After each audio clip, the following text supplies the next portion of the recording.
کہ درود کے حوالے سے پھر اس ضمن میں بہت سی باتیں جو ہیں وہ رہ گئی تھیں، تو آج ہم انشاءاللہ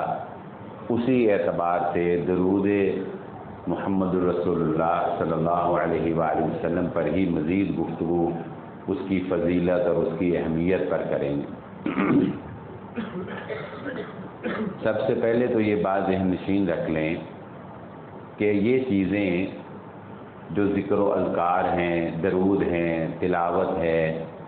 یا اسی طرح اور بہت سی نفلی عبادات سے جو تعلق رکھنے والی چیزیں ہیں، یہ ہمارے روحانی وجود کو تقویت دینے کے لیے بہت ضروری ہیں۔ جو ہمارے اندر ایک روحانی وجود ہے، اگر یہ چیزیں ہم اپنی زندگی سے نکال دیں، اگر یہ چیزیں ہم اپنی زندگی سے ختم کر دیں، تو وہ جو ہمارے اندر ایک روحانیت پائی جاتی ہے وہ مردہ ہو جائے گی، اور جب ہماری اندر کی روحانیت مردہ ہو جائے گی تو پھر ہمارا شیطان سے مقابلہ کرنا، شیطانی حملوں کے آگے کھڑے ہونا یا ان کے مقابلے میں اپنے دین کو، اپنی نیکی کو قائم رکھنا، یہ ہمارے لیے بہت مشکل ہو جائے گا۔ اس لیے ان چیزوں کو، جہاں اور بہت سی چیزیں ہم زندگی کے امور میں اہم سمجھتے ہیں، بہت سے موضوعات کو اہم سمجھتے ہیں، اس لیے ان موضوعات کو بھی غیر اہم نہ سمجھا کریں۔ یہ اس طرح کے جتنے بھی موضوعات ہیں یہ ہماری روحانیت کو تقویت دیتے ہیں، اور ان کے اوپر عمل پیرا مستقل مزاجی کے ساتھ ہونے کی کوشش کیا کریں۔ اللہ رب العزت ہمیں عمل کی توفیق عطا فرمائے۔ گفتگو کے آغاز میں ہی میں 4 باتیں درود کے بارے میں وہ کرنا چاہتا ہوں کہ جس پر ہمارا عمل ہونا چاہیے۔ اگر کسی کا عمل ہے تو وہ بہت اچھی بات ہے، اگر کسی کا مجھ سمیت کسی کا عمل نہیں ہے تو آج اس جمعہ میں ہم اس بات کا عہد کر لیں کہ آج کے بعد ہم سے درود کے بارے میں جو یہ کوتاہی ہو رہی ہے، آج کے بعد ہم یہ کوتاہی نہیں کریں گے اور ہم اس پر عمل کریں گے۔ اللہ رب العزت ہمیں عمل کی توفیق عطا فرمائے۔ سب سے پہلی چیز درود کے بارے میں، یعنی درود مختلف مقامات میں ہماری زندگی میں شامل ہے۔ ہم نماز میں درود ابراہیمی پڑھتے ہیں، اور یہ بات میں نے آپ کی گوش گزار کی تھی کہ الحمدللہ ہمارے نزدیک، مسلک اہل حدیث کے نزدیک، نماز کے اندر اگر درود ابراہیمی نہ پڑھا جائے آخری تشہد میں تو نماز مکمل نہیں ہوتی۔ یہ ہمارے لیے ضروری ہے کہ ہم نماز میں درود ابراہیمی تک کم از کم پڑھیں۔ ہاں، اس کے بعد اگر کوئی دعائیں نہیں پڑھ سکا، امام نے جلدی سلام پھیر دیا، آپ نے سلام پھیر دیا تو آپ کی نماز درست ہے، لیکن اگر درود پڑھے بغیر سلام پھیر دیا تو آپ کی نماز جو ہے وہ درست نہیں ہوگی، آپ کو نماز دوبارہ پڑھنا پڑے گی۔ اسی طرح جنازے کے اندر ہم دیکھتے ہیں کہ درود ہے۔ اسی طرح ہم دیکھتے ہیں کہ نبی صلی اللہ علیہ وآلہ وسلم کا جب نام نامی اس میں گرامی لیا جائے گا تب نبی صلی اللہ علیہ وآلہ وسلم پر درود پڑھا جائے گا۔ لیکن جو عمل میں چیزیں نہیں ہیں اور ہونی چاہیے، سب سے پہلے نوٹ کر لیں، اللہ کے نبی صلی اللہ علیہ وآلہ وسلم کے فرمان کے مطابق اور نبی صلی اللہ علیہ وسلم کی سنت کے مطابق تم میں سے جب بھی کوئی، یعنی ہم جب بھی مسجد میں داخل ہوں تو مسجد کی داخل ہونے کی دعا پڑھنے سے پہلے رسول اللہ صلی اللہ علیہ وآلہ وسلم پر درود پڑھنا ہے۔ ہم نے اللہم افتح لی ابواب رحمتی، یہ دعا تو ہے نا، اس دعا کے پڑھنے سے پہلے نبی صلی اللہ علیہ وآلہ وسلم نے کیا طریقہ سکھایا کہ مسجد میں داخل ہونے سے پہلے نبی صلی اللہ علیہ وسلم پر درود پڑھنا ہے اور اس کے بعد مسجد میں دعا پڑھ کے داخل ہونا ہے۔ اس پر عمل بنا لیں۔ اسی کے ساتھ دوسری بات اٹیچ کر لیں، اسی طرح جب آپ نے مسجد سے باہر نکلنا ہے تو مسجد سے باہر نکلنے کی دعا پڑھنے سے پہلے بھی رسول اللہ صلی اللہ علیہ وآلہ وسلم پر درود پڑھ کے پھر نبی صلی اللہ علیہ وسلم نے جو دعا سکھائی وہ پڑھ کے پھر مسجد سے باہر نکلنا ہے۔ ایک یہ سنت طریقہ اپنی زندگی میں جن بھائیوں کے نہیں ہے، آج سے وہ عہد کر لیں، ذہن بنا لیں، یاد دہانی کر لیں کہ اس کے اوپر انشاءاللہ ہم نے عمل کرنا ہے۔ ایک بات، دوسری بات میں یہ بھی ذکر کرتا چلوں کہ درود پڑھنے کے لیے یہ ضروری نہیں ہے کہ آپ وہی درود جو درود ابراہیمی ہے وہ پڑھیں۔ نبی صلی اللہ علیہ وآلہ وسلم پر مختصر الفاظ کے ساتھ جب ہم آپ کا نام لیا جاتا ہے محمد، تو ہم کیا کہتے ہیں؟ صلی اللہ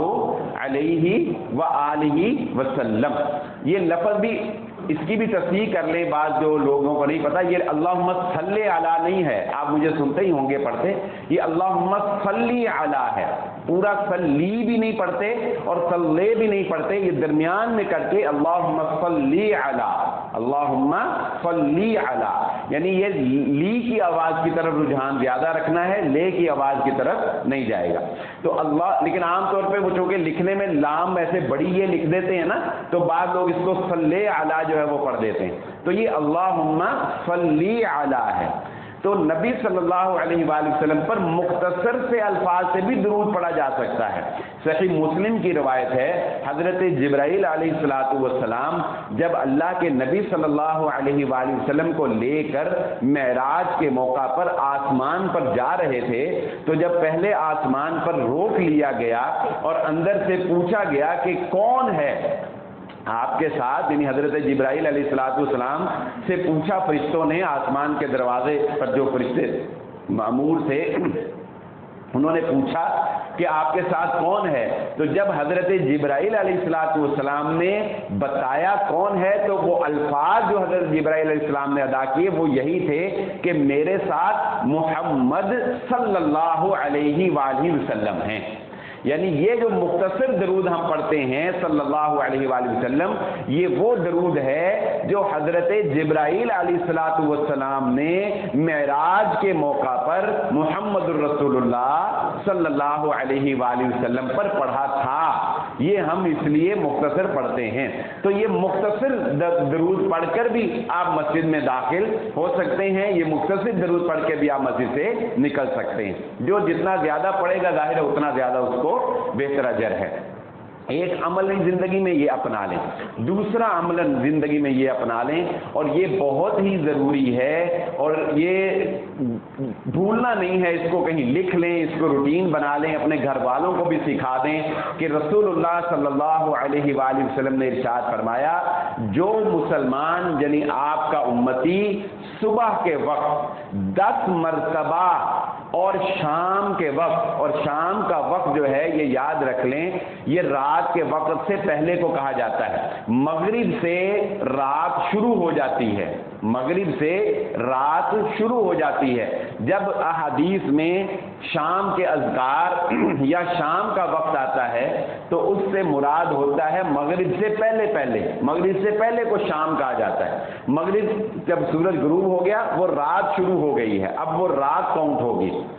اگلا دن شروع ہو گیا ہے۔ تو نبی صلی اللہ علیہ وسلم نے فرمایا جس نے صبح کے وقت 10 مرتبہ،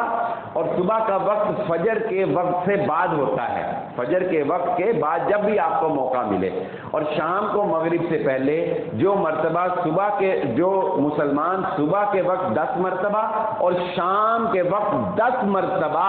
نبی صلی اللہ علیہ وآلہ وسلم پر درود پڑھتا ہے، وہ قیامت والے دن آپ کی شفاعت کا حقدار بن جائے گا۔ یہ اتنی پیاری حدیث ہے جو اللہ کے نبی صلی اللہ علیہ وسلم نے ارشاد فرمائی، لیکن ہمارا اس کے اوپر عمل نہیں نظر آتا، اکثریت کا، ہم بھول جاتے ہیں۔ اگر یہ ہمارے علم میں نہیں ہوتا تو آج سے ہم اس بات کا عہد کریں کہ اللہ تعالیٰ اس کے اوپر بھی ہمیں عمل کرنے کی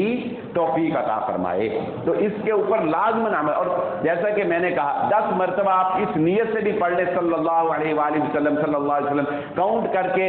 اہتمام کے ساتھ 10 مرتبہ پڑھ لیں تو یہ 5 منٹ سے 10 منٹ کا کام ہے، چلتے پھرتے بھی انسان پڑھ سکتا ہے۔ جو لوگ سیر کرنے جاتے ہیں فجر کے بعد، ان کے لیے ذکر و اذکار کرنا اور زیادہ آسان ہوتا ہے کہ سیر بھی کرتے رہیں اور ساتھ ساتھ ذکر و اذکار بھی کرتے ہیں۔ اسی طرح اس بات میں بھی ہمیں کوتاہی کا سامنا نظر آتا ہے کہ ہم لوگ جب کسی محفل میں جمع ہوتے ہیں، جب کسی مجلس میں جمع ہوتے ہیں، اور ظاہری سی بات ہے کہ اچھے لوگوں کی محفل بھی اچھی ہی ہوتی ہے،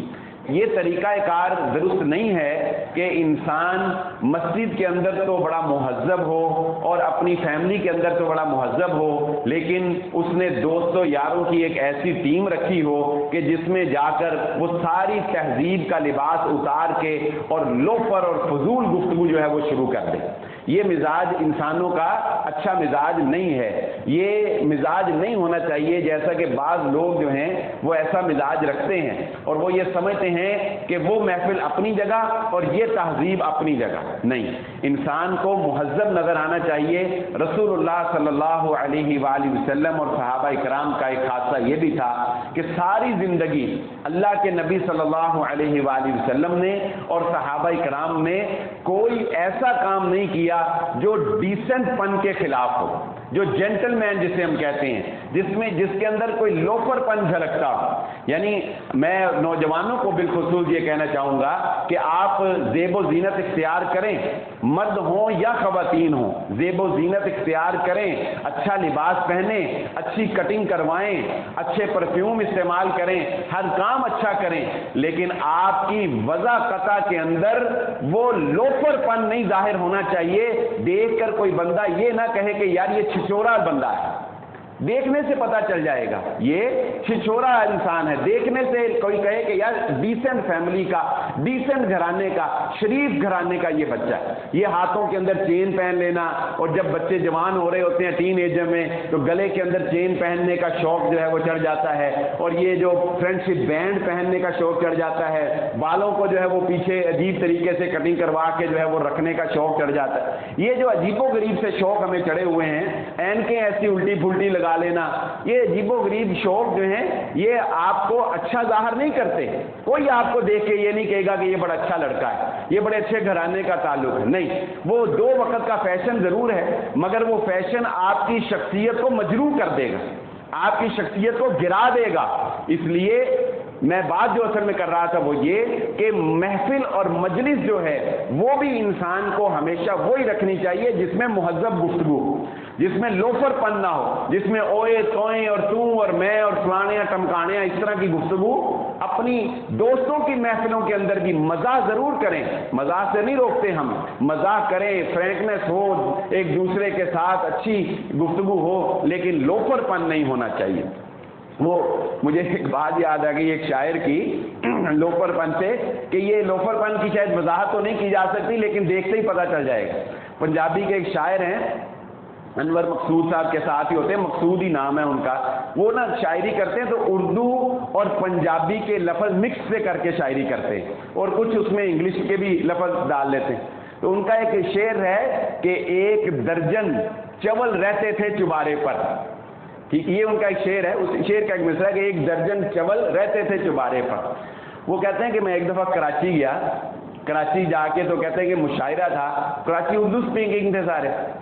تو کہتے ہیں کہ جب میں نے پہلا میں نے شعر کا مصرع پڑھا کہ ایک درجن چول رہتے ہیں چبارے پر، تو کہتے ہیں کہ ایک اردو اسپیکنگ کھڑا ہو کے مجھے پوچھتا ہے حضرت یہ چول کیا ہوتا ہے؟ چول کیا ہوتا ہے؟ تو میں نے اس کو کہا یہ بتایا نہیں جا سکتا، یہ صرف دیکھا ہی جا سکتا ہے۔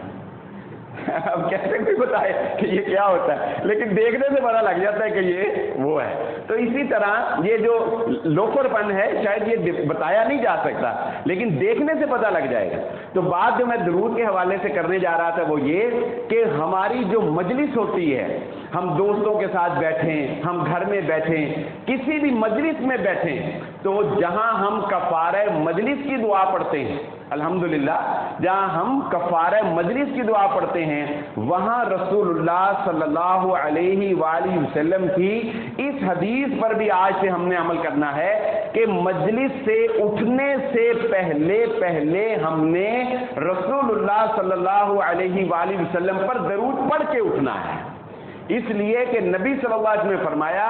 جس محفل کے اندر، جس مجلس کے اندر لوگ جمع ہوں اور اس میں دیگر باتیں تو ساری ہو جائیں لیکن محمد الرسول اللہ صلی اللہ علیہ وآلہ وسلم پر درود نہ پڑھا جائے، وہ محفل اس محفل والوں کے لیے حسرت بن جائے گی۔ وہ حسرت بن جائے گی ان کے لیے، ندامت کا باعث جو ہے وہ بن جائے گی۔ اس لیے اس بات پر بھی آج کے بعد ہم نے عمل پیرا ہونا ہے کہ ہم نے محفل اور مجلس میں اٹھنے سے پہلے، کفارہ مجلس کی دعا پڑھنے سے پہلے ہم نے رسول اللہ صلی اللہ علیہ وآلہ وسلم پر درود پڑھنا ہے۔ اور میں یہ سمجھتا ہوں کہ اگر کوئی بھائی یاد کروا دے نا کہ یار ہم نے محفل میں بیٹھنے سے پہلے یا بیٹھتے وقت یاد کروا دے کہ بھائی ہم نبی صلی اللہ علیہ وسلم پر درود پڑھ لیں تاکہ محفل میں حسرت نہ رہے ہمارے اوپر، تو میں یہ سمجھتا ہوں اس درود کی حیا اور برکت اتنی ہوگی انشاءاللہ کہ محفل میں بیٹھے لوگ کوئی بےہودہ بات کرنے سے بھی شرمائیں گے۔ جب انہیں یہ بتایا جائے کہ بھائی پہلے درود پڑھ لو، تو درود پڑھا ہوگا تو اتنی کو حیا ضرور مسلمان ہونے کی حیثیت سے ہمارے اندر آ جائے گی کہ ہم کوئی بھی شیطان بلا دیتا ہے انسان کو، لیکن بہرحال ہم یہ سوچ ضرور آئے گی کہ یار اسی محفل میں تو نبی صلی اللہ علیہ وسلم پر درود پڑھ رہے ہیں اور اسی محفل میں جو ہے وہ ہم شیطانی ہتھ کنڈے اور فحش گفتگو کریں، یہ ہمیں زیب نہیں دیتا۔ اس کے ساتھ ساتھ 4 باتیں ہو گئی جن کے اوپر ہم نے عمل کرنا ہے انشاءاللہ۔ 5ویں بات جس کے اوپر ہم نے عمل کرنا ہے اور وہ کیا ہے کہ اس پر بھی اکثر لوگ جو ہیں وہ عمل پیرا نہیں ہوتے، اور وہ رسول اللہ صلی اللہ علیہ وآلہ وسلم کی وہ حدیث ہے کہ اذان تو جب ہم سنتے ہی ہیں، اذان سننے کے بعد اذان کے الفاظ کے ساتھ ساتھ ہم نے مؤذن کا جواب دینا ہے۔ عام طور پہ لوگ اشہد ان لا الہ الا اللہ کے بعد جب اشہد ان محمد رسول اللہ صلی اللہ علیہ وسلم آتا ہے تو ان الفاظ کو نہیں دہراتے، صرف نبی صلی اللہ علیہ وسلم پر درود پڑھ لیتے ہیں۔ یہ درست نہیں ہے، ان الفاظ کو بھی دہرانا ہے، کیونکہ صرف حی علی الصلاۃ اور حی علی الفلاح میں لا حول ولا قوت الا باللہ کی نبی صلی اللہ علیہ وسلم نے تلقین فرمائی۔ اس کے علاوہ جو نبی صلی اللہ علیہ وسلم نے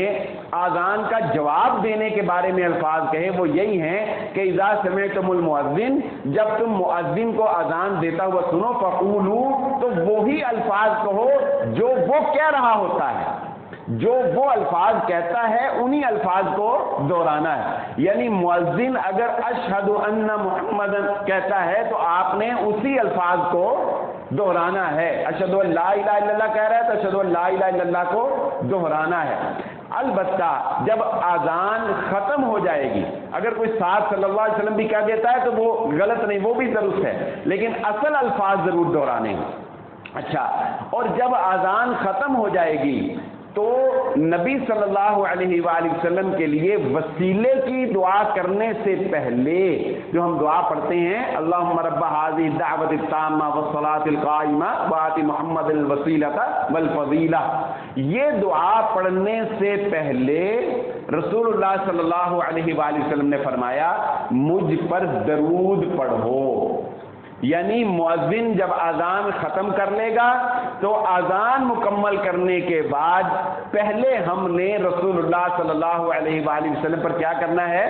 درود پڑھنا ہے، پھر نبی صلی اللہ علیہ وآلہ وسلم کے لیے وسیلے کا سوال کرنا ہے۔ اور نبی صلی اللہ علیہ وسلم سے صحابہ نے جب پوچھا کہ یہ وسیلہ کیا ہے تو نبی صلی اللہ علیہ وسلم نے فرمایا یہ جنت الفردوس کے اندر ایک ہی مقام ہے، یعنی پوری انسانیت حضرت آدم علیہ الصلوۃ والسلام سے لے کر قیامت تک جتنے انسان بھی آنے ہیں ان سارے انسانوں کے لیے گویا ایک ہی تخت ہے، اول پوزیشن ہے،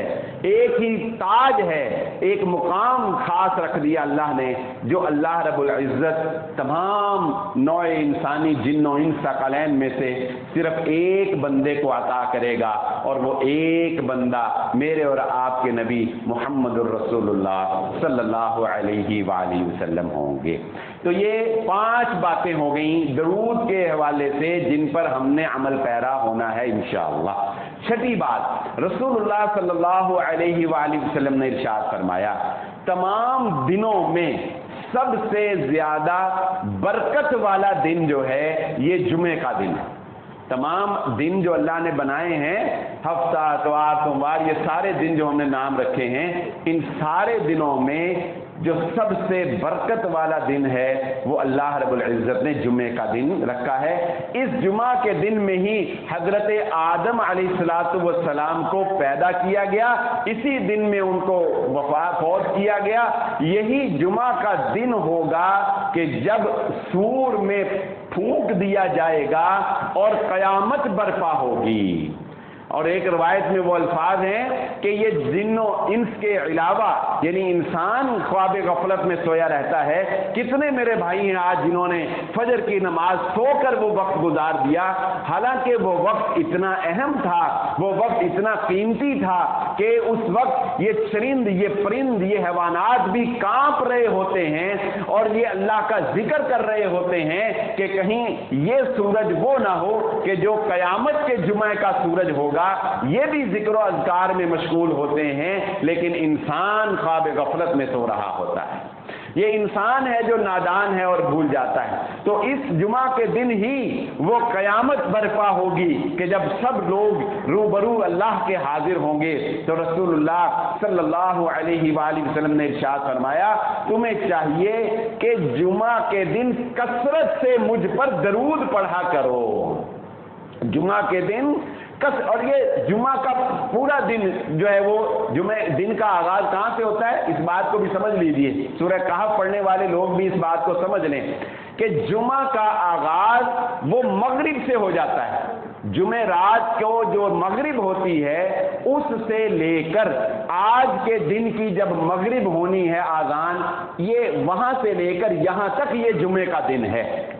ایک 24 گھنٹے جسے ہم عام طور پہ کہتے ہیں نا، 24 گھنٹے کا ایک دن ہوتا ہے، دن اور رات کو ملا کے تاریخ کاؤنٹ ہوتی ہے نا، ایک تاریخ دن اور رات کو ملا کر کاؤنٹ ہوتی ہے، تو وہ اصطلاحاً دن کہہ دیا جاتا ہے، رات اس میں شامل ہوتی ہے۔ جب دن کا لفظ بولا جاتا ہے تاریخ کے اعتبار سے 1 2 3 آج 12 ہے، آج 13 ہے، تو آج جب ہم کہتے ہیں آج 13 ہے تو اس میں دن اور رات دونوں شامل ہوتے ہیں نا۔ تو جمعہ کا دن جب بولا جائے گا تو یہ مغرب سے شروع ہو جائے گا، گویا کہ جمعرات والے دن مغرب کے بعد سے ہمیں اس بات کا اہتمام شروع کر دینا چاہیے کہ ہم رسول اللہ صلی اللہ علیہ وآلہ وسلم پر درود پڑھنا شروع کر دیں۔ اور وہ فضیلت بھی ہر اس شخص کو شامل ہے کہ جو اس مغرب سے اس مغرب کے درمیان وفات پاتا ہے۔ رسول اللہ صلی اللہ علیہ وسلم نے فرمایا، سلسلہ حدیث صحیحہ میں علامہ البانی نے اس حدیث کو حسن قرار دیتے ہوئے درج کیا، فرمایا کہ جو شخص جمعہ کے دن یا جمعہ کی رات، جو جمعہ رات ہوتی ہے، اس کی رات کو جو بندہ وفات پاتا ہے، اللہ رب العزت اسے قبر کے فتنے سے محفوظ فرماتا ہے۔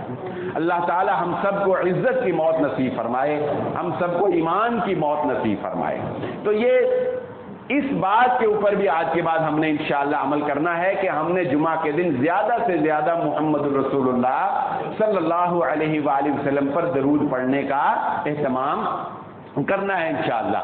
اور اس حدیث کے اگلے الفاظ بڑے پیارے ہیں، اس حدیث کے اگلے الفاظ کے جو نبی صلی اللہ علیہ وسلم فرمایا نا کہ مجھ پر کثرت سے درود پڑھا کرو، تو آپ صلی اللہ علیہ وآلہ وسلم نے ساتھ یہ بات بھی ارشاد فرمائی کہ تمہارا پڑھا جانے والا درود وہ مجھ تک پہنچایا جاتا ہے،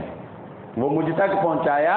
جاتا ہے۔ اور یہ بات کہ نبی صلی اللہ علیہ وآلہ وسلم ڈائریکٹ سنتے ہیں، یہ بات کسی بھی صحیح حدیث میں نبی صلی اللہ علیہ وآلہ وسلم سے ثابت نہیں ہے۔ اس کے متعلق جتنی روایات ہیں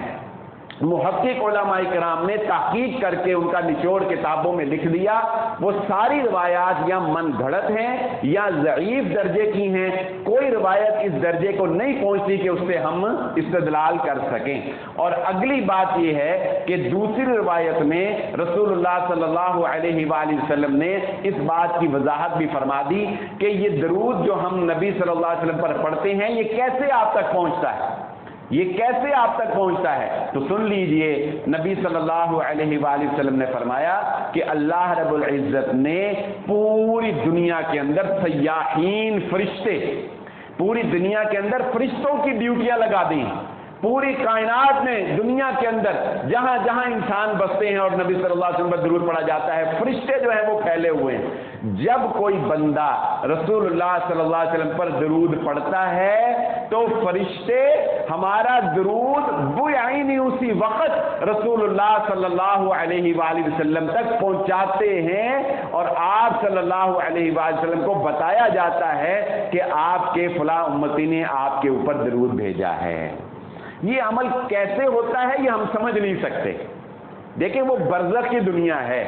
ایک وقت میں ایک کمپیوٹر کتنی اپلیکیشن وصول کر رہا ہوتا ہے، ایک وقت میں ایک کمپیوٹر کتنے زیادہ جو ہے وہ پروگرام چلا رہا ہوتا ہے، یہ دماغ ایک وقت میں کتنی چیزوں کو اپنے اندر سمیٹے ہوئے ہوتا ہے۔ ایک وقت میں حضرت اسرائیل، اب کوئی بندہ کہے کہ حضرت اسرائیل تو ایک ہیں اور ایک ہیں فرشتہ، اور ایک وقت میں ہزاروں لوگوں کی جانیں بھی تو نکل رہی ہوتی ہیں، تو وہ کیسے نکال رہے ہوتے ہیں؟ تو یہ طاقت اللہ رب العزت نے دی ہے، یہ وہ دنیا ہے جو ہم سمجھ نہیں سکتے۔ ہمیں اس دنیا کے بارے میں صرف اتنا جاننا ہے جتنا بتا دیا گیا، اور ایمان لانا ہمارے لیے ضروری ہے ہر اس بات پر جو محمد الرسول اللہ صلی اللہ علیہ وآلہ وسلم کے دو ہونٹوں مبارک سے ہم تک پہنچی ہے۔ صحابی پوچھتے ہیں، اے اللہ کے نبی صلی اللہ علیہ وآلہ وسلم، آپ تو وفات پا جائیں گے، یعنی جب آپ وفات پا جائیں گے تو کیا وفات پا جانے کے بعد بھی آپ کے اوپر جو آپ کا امتی درود پڑھے گا، کیا آپ کے وفات پا جانے کے بعد بھی آپ تک وہ پہنچایا جائے گا؟ جبکہ مرنے کے بعد تو انسان کا جسم خاک ہو جاتا ہے، جبکہ مرنے کے بعد تو انسان کا گویا جسم خاک ہو جاتا ہے۔ رسول اللہ صلی اللہ علیہ وآلہ وسلم نے فرمایا، اے میرے صحابی، اللہ رب العزت نے مٹی کے اوپر حرام کر دیا ہے کہ مٹی انبیاء کے جسموں کو نقصان نہیں پہنچائے گی۔ مٹی کے اوپر حرام ہے کہ وہ انبیاء اکرام کے اجسام کو جو ہے وہ کھائے، اور رسول اللہ صلی اللہ علیہ وآلہ وسلم کو برزخ کی دنیا کے اندر یہ درود کیسے پہنچایا جاتا ہے؟ فرشتوں کے ذریعے سے پہنچایا جاتا ہے۔ یہ ہمارا ایمان ہے، باقی سب کچھ جو ہے وہ برزخ ہے، اس پر ہمیں اگر گہرائی میں جائیں گے، جانے کی کوشش کریں گے تو ہماری عقل جواب دے جائے گی اور ہم ڈی ٹریک ہو جائیں گے۔ البتہ یہ بات ذہن نشین رکھ لیں، رسول اللہ صلی اللہ علیہ وآلہ وسلم کا نام نامی اور اسم گرامی وہ قیامت تک کے لیے اللہ نے یہ درود کا تحفہ ایسا جو ہے وہ دنیا کے اندر رائج کر دیا امت مسلمہ کے اندر کہ نبی صلی اللہ علیہ وآلہ وسلم کا ذکر وہ قیامت تک بلند ہوتا ہی رہے گا، وہ درود کے ذریعے سے ہوتا رہے گا، وہ نماز کے ذریعے سے ہوتا رہے گا، وہ اذان کے ذریعے سے ہوتا رہے گا، اور وہ تب ہوگا جب اللہ کا نام ہوگا، وہ تب ہوگا جب اللہ کا نام ہوگا۔ جی ہاں، صحیح حدیث ابن حبان کی کہ رسول اللہ صلی اللہ علیہ وآلہ وسلم نے پوچھا حضرت جبرائیل علیہ السلام سے کہ اللہ رب العزت میرا نام یعنی مجھ محمد الرسول اللہ صلی اللہ علیہ وآلہ وسلم کا نام کیسے بلند کریں گے، کیسے دنیا میں میرا نام بلند ہوگا؟ تو حضرت جبرائیل علیہ السلام نے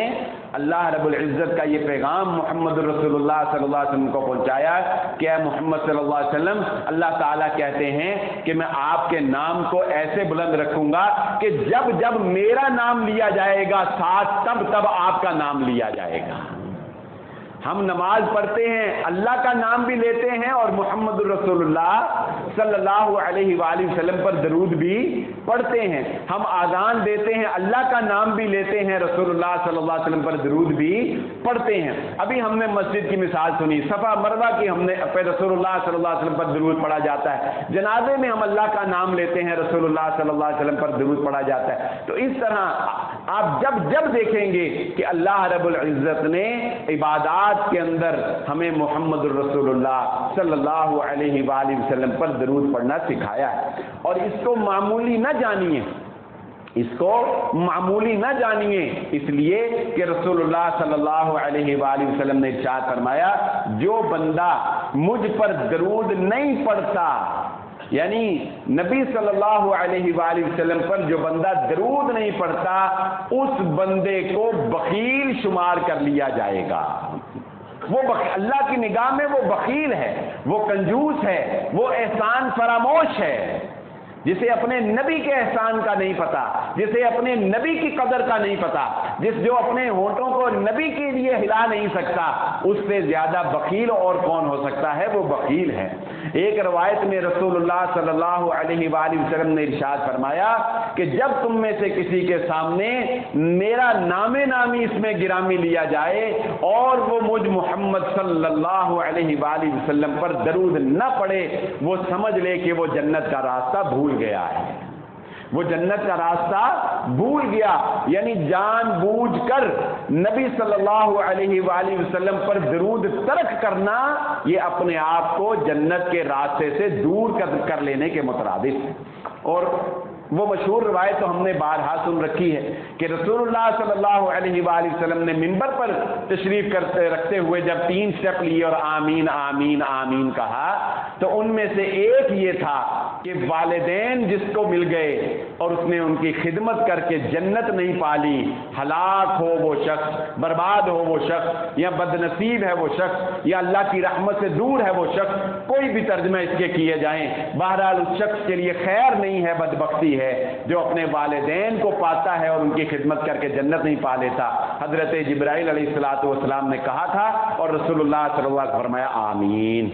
اور دوسری بات کہ جس نے رمضان کا مہینہ پایا اور اپنی بخشش نہ کروا سکا، آپ نے فرمایا آمین۔ اور تیسرا آپ نے فرمایا حضرت جبرائیل نے کہ وہ شخص بڑا بد نصیب ہے جس کے سامنے محمد الرسول اللہ صلی اللہ علیہ وسلم کا نام لیا گیا اور اس نے آپ پر درود نہ پڑا۔ اللہ کے نبی صلی اللہ علیہ وسلم نے فرمایا آمین۔ ایک شخص بیٹھا ہوا دعا کر رہا ہے اور دعا میں اپنے لیے مانگ رہا ہے اور بڑا کچھ مانگ رہا ہے، رسول اللہ صلی اللہ علیہ وآلہ وسلم نے اس کی دعا کو سنا۔ آپ صلی اللہ علیہ وآلہ وسلم نے فرمایا نہیں، تو نے دعا میں جلد بازی کی ہے، تو نے دعا میں جلد بازی کی ہے، اور جلد بازی سے کی جانے والی دعا کو اللہ رب العزت قبول نہیں فرماتے۔ صحابی کا عمل ہے، رسول اللہ صلی اللہ علیہ وسلم اصلاح فرما رہے ہیں، پھر اس کو بلایا اور نبی صلی اللہ علیہ وآلہ وسلم نے دعا کا طریقہ سکھایا۔ اللہ کے نبی صلی اللہ علیہ وسلم نے دعا کا طریقہ سکھایا۔ اور دعا کا طریقہ کیا ہے؟ آپ لوگوں کو کبھی کوئی معاملہ ہوتا ہے، بندہ کسی سے کوئی وظیفہ کوئی دعا پوچھتا ہے، کوئی بتائے تو یہ سمجھ لیں کہ اس نے اگر بتایا ہے، اس نے اگر نہیں بھی بتایا تو خود سے 2 چیزوں کو اس کے شروع میں ضرور ایڈ کر لینا ہے۔ مثلا آپ نے کسی سے پوچھا بھی مجھے کوئی دعا بتائیں پڑھنے کے لیے، اس نے کہا یہ دعا پڑھ لیا کرو، اللہم لا سہل الا ما جعلتہ سہلا وانت تجعل الحزن ان شئت سہلا۔ چلو جی یہ دعا کسی عالم نے بتا دی، اب یہی دعا پڑھنا شروع کر دیں؟ نہیں، کوئی وظیفہ، کوئی دعا، کوئی ذکر و اذکار کا عمل کرنا ہو، کوئی بھی دعا زبان سے جاری کرنی ہو، 2 باتوں کو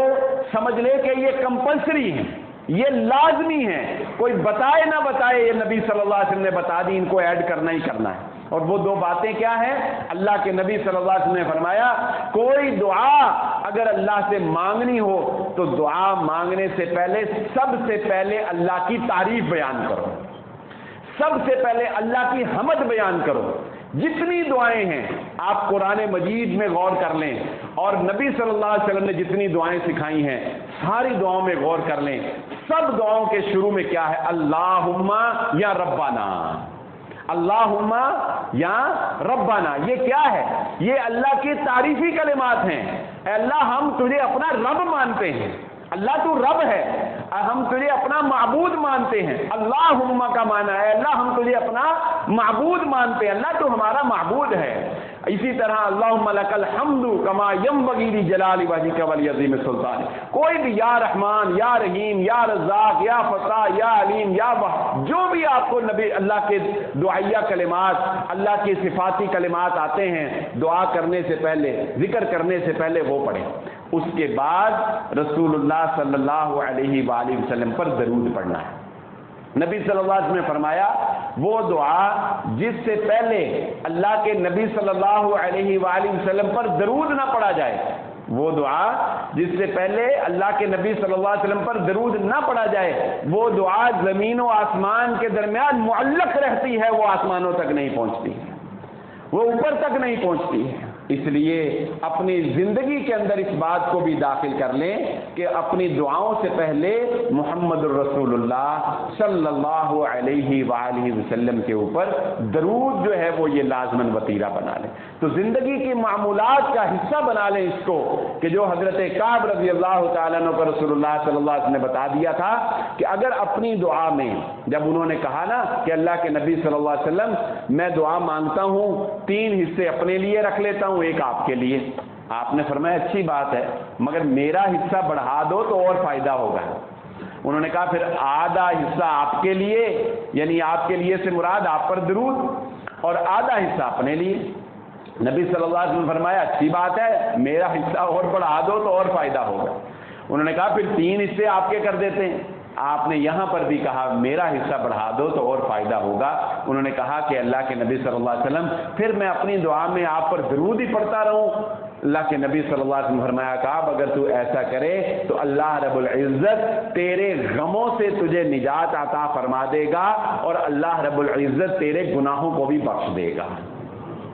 تو یہ اللہ کے اپنے نبی محمد الرسول اللہ صلی اللہ علیہ وآلہ وسلم سے محبت ہے، یہ الفت کا اظہار ہے کہ ہم دعائیں تو اپنے نبی کے لیے کرتے ہیں لیکن ان دعاؤں کے صلے میں اللہ رب العزت ہمیں نوازتا ہے. ان دعاؤں کے صلے میں اللہ رب العزت ہم پہ رحمتیں نازل کرتا ہے. ان دعاؤں کے صلے میں اللہ ہماری نیکیوں میں اضافہ کرتا ہے. ان دعاؤں کے صلے میں اللہ ہمارے گناہوں سے ہمیں جو ہے وہ پاک کرتا چلا جاتا ہے. درود کے بارے میں آج ہم نے جو سنا، ہم اللہ رب العزت سے دعا کرتے ہیں، یہ ساری چیزیں عمل سے تعلق رکھتی تھیں. اللہ رب العزت سے دعا کرتے ہیں اللہ ہم سب کو عمل کرنے کی توفیق عطا فرمائے. انشاءاللہ میرا کوشش تھی کہ جو درود نبی صلی اللہ علیہ وآلہ وسلم سے مسنون ہیں اور چند صحابہ کرام نے، وہ میں نے نوٹ تو کیے ہیں لیکن اب وقت نے اجازت نہیں دی، گفتگو جو ہے وہ مکمل ہو گئی. تو میں انشاءاللہ کوشش کروں گا کہ ہم ایک چھوٹا سا ایک پمفلٹ جو ہے انشاءاللہ وہ تیار کر لیں. اس میں میں انشاءاللہ جو درود کے مختلف الفاظ جو نبی صلی اللہ علیہ وسلم نے صحابہ کو سکھائے وہ بھی، اور جو چند صحابہ سے درود کے الفاظ منقول ہیں مختصراً وہ بھی، بڑے بڑے پیارے الفاظ، تو وہ بھی، وہ انشاءاللہ کوئی 8-10 درود جو بنیں گے وہ ہم ایک کتابچہ سے تیار کر لیں گے. انشاءاللہ کوشش کریں گے آئندہ جمعہ یا جب بھی وہ تیار ہو جائے تو وہ انشاءاللہ ہم باہر تقسیم بھی کر دیں گے. اللہ رب العزت سے دعا ہے اللہ تعالی ہم سب کو جو کہا اور جو سنا عمل کرنے کی توفیق عطا فرمائے. وآخر دعوانا الحمدللہ رب العالمین.